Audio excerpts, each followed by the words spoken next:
Welcome back to channel Butuh Film Gun bersama saya, Wawan.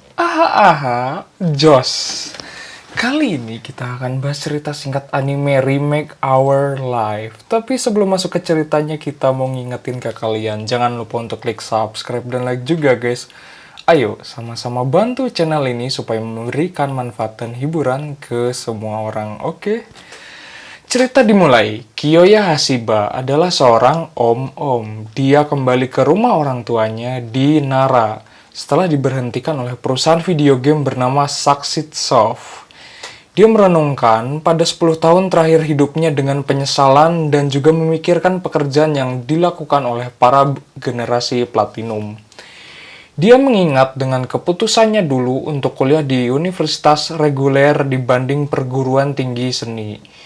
Kiyoya kemudian bekerja di Succeed Soft. Dia diterima karena pertemuannya dengan Eiko Kasegawa yang mengiranya akan bunuh diri. Dia mendapatkan sebuah proyek yang ambisius. Namun, sayangnya pada suatu hari, proyek itu dibatalkan dan semua tim diberhentikan. Saat Kiyoya bangun dari tidur, dia kembali ke 10 tahun yang lalu. Tepat saat dia lulus dari sekolah menengah atas tahun 2006. Kiyoya kemudian memutuskan untuk memilih perguruan tinggi seni. Lalu, dia menempati rumah kos di Kitayama. Setelah terbangun, Kiyoya menemui seorang gadis bernama Aki Shino tidur di sebelahnya.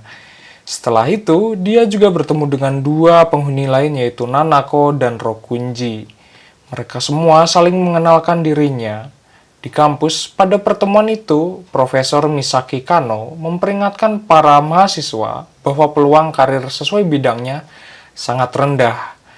Secara mengejutkan, Eiko yang menjadi bosnya di masa depan juga adalah mahasiswa di sana.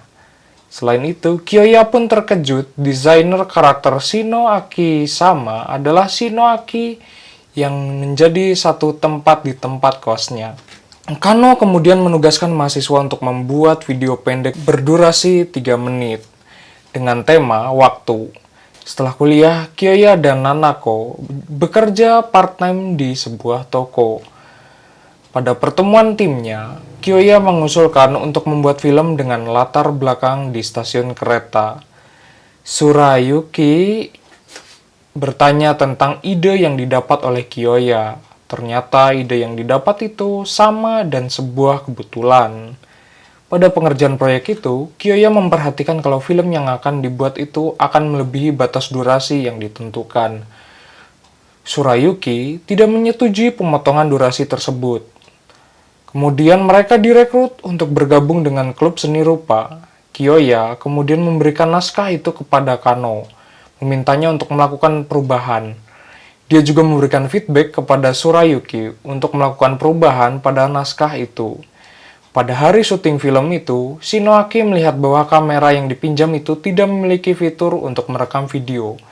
Kiyoya pun kemudian memutuskan sebuah ide. Kiyoya terpikirkan menggunakan ide dengan serangkaian gambar yang diambil di stasiun atau disebut one stop motion film dan menceritakan proses dari pembuatan film pendek itu.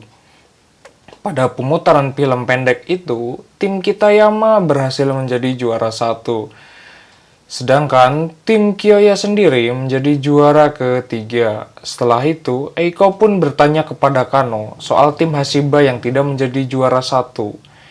Selain itu, terungkap bahwa Eiko dan Kano adalah bersaudara. Nanako mengajak Kiyoya untuk pergi ke sebuah tempat karaoke. Nanako mengatakan dia belajar bernyanyi dari neneknya. Kemudian Kiyoya memberinya saran untuk mengupload cover lagunya secara online. Tim Kitayama lalu mengadakan pesta dengan klub seni rupa itu dan mengenalkan diri dengan seluruh personilnya. Tim Kitayama kemudian menyelesaikan tugas liburan di musim panas di pantai dengan bantuan dari Eiko dan personil klub seni rupa. Di malam itu, saat sedang mengerjakan syuting film bersama Eiko, datanglah seorang gadis yang menjadi seniornya yaitu Keiko Tomioka. Dia adalah seorang alumni. Film hasil karya mahasiswa itu diputar, dan film hasil buatan tim Kitayama berhasil menempati posisi pertama karena aspek yang unggul di luar akting seperti yang dijelaskan oleh dosen Kano. Mereka pun merayakannya di tempat karaoke.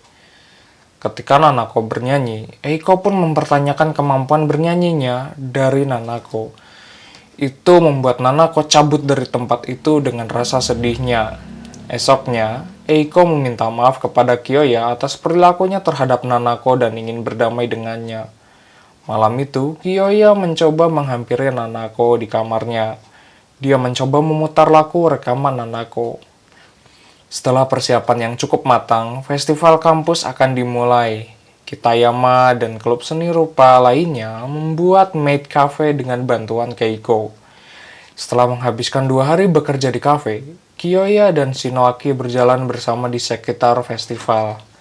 Di pameran seni, Kiyoya melihat sebuah karya lukisan yang cukup menarik perhatiannya. Dan tiba-tiba dia pusing hilang sadarkan diri. Kiyoya kemudian terbangun di sore hari di pangkuan Shinoaki. Dia pun dihubungi oleh seniornya saat di rumah. Kiyoya ditugaskan untuk mencari penyanyi pengganti sebagai tamu rahasia di konser itu.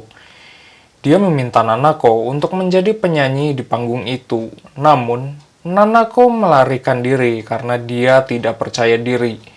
Tapi, Kiyoya mencoba membujuknya untuk meyakinkannya dan mencobanya sebagai kesempatan.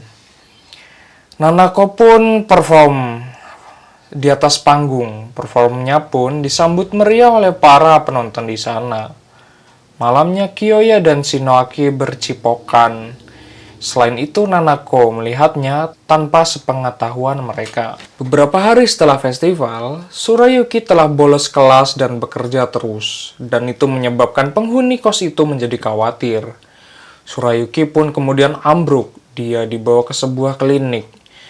Surayuki secara pribadi menjelaskan situasinya kepada Kiyoya. Dia menjelaskan bahwa dia ingin berkarir sebagai penulis.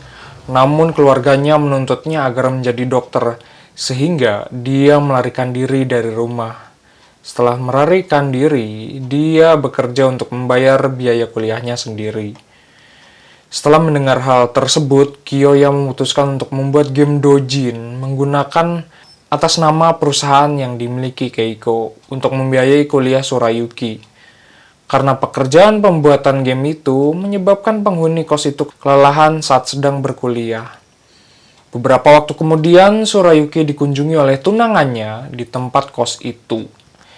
Anyway, cukup segini pembahasan ceritanya. Sampai jumpa di video berikutnya. Bye-bye.